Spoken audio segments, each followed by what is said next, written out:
Morning class. Morning. Nice seeing you once more. Last time when we met, we had a very exciting lesson. And the lesson that we had was based on different kinds of education, different categories of education. Who can remember the different categories of education that we covered? Yes, Emmanuel? One of the categories which we covered was informal education. Informal education. And we had three. Who can remember the other categories? Yes, Oscar? Formal education. Formal education. Yes? Non-formal education. So we covered three types of education. There was formal education, non-formal education, and informal education. So today I would like us to expand on informal education. And informal education, which is known as tribal education, as at times is referred to as indigenous education by some scholars. And now I would like to find out from you, what is the meaning of tribal education? Yes? This involves the teaching of the children from one generation to another through the method of mouths. Correct. Cooking, cabin, and so on. So, now, I want you to understand that under traditional education there were 5 components that existed. And even up to now, they're still existing, though they may not be as strong as they used to be in the past. Can we give the 5 components under traditional education? 5 components of traditional education. Who can remember? Yes? One of it is teaching apprenticeship skills, which are survival skills. Yes, teaching survival skills, apprenticeship skills. That was one of the components taught under traditional education. Apart from that, which was the other component? Was still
apprenticeship, practical skills, and some of the examples boys were taught how to build houses.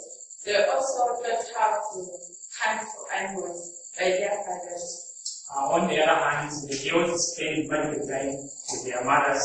Hence, they were taught how to wash, how to cook, and also they were taught how to sweep, the maintenance of the surroundings.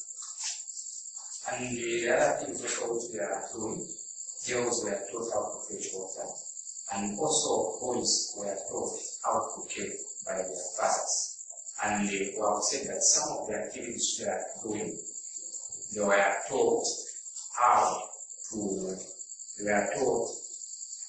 hunt animals, we were taught how to build houses, we were taught how to wash plates, and we were taught how to cook, we were taught how to feed, and we were taught how to fetch water, and also how to take care.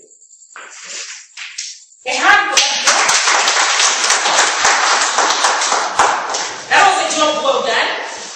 Then we have the next group.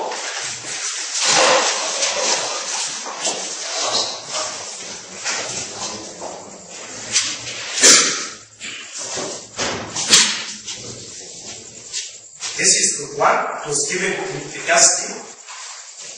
which was discussed justice that were given grandchildren in traditional religion. To start with, all traditional religion in Zambia, or by fact at large, had almost all the spiritual being. So, traditional education and watch it. Now class, we've come to a point where you need to have homework. We've seen all the activities that used to happen in the traditional education. So now, the homework that I would like to give you, you're going to perform a practical dance, and you're going to see. Why are we doing this? It's because those songs and dances, morals are taught. That is the norms and values of the community. And apart from that, cooperation and love are practiced through dancing and singing together. And when you learn all these things through songs and dance, you're able to fit in properly into the community where you belong. So, can we, as a whole, one big whole, perform just 2 songs and 2 dances? So we're going to practice, and thereafter we're going to do the performance. Now, ladies and gentlemen, I would like to thank you for this dance that you just performed. This has been a very successful dance. And as you were singing, I could see that you were cooperating, and that was a spirit of working together, and that was a spirit depicting love amongst ourselves. And to me, this has been a very successful lesson, because whatever we learned in the first part of our lesson on traditional education has been consolidated through the songs and dances. Thank you very much. Until next time when we meet. Thank you. We will perform 2 songs based on traditional education. The 2 songs that we are going to perform, we are going to depict how people in traditional education appreciate music because it is part of entertainment for them. And apart from that, it keeps them fit.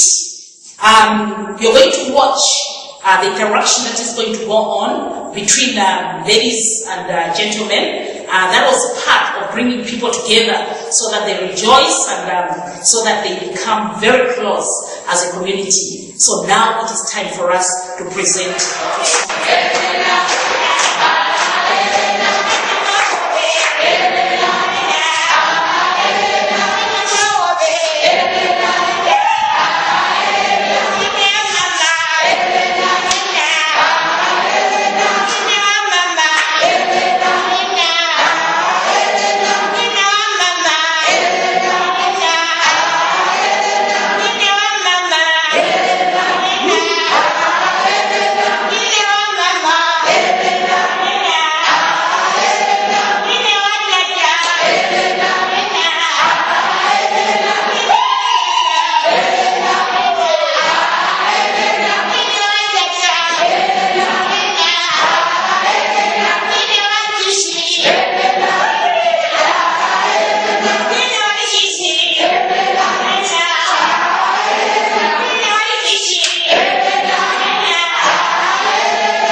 So I was asking for the paper.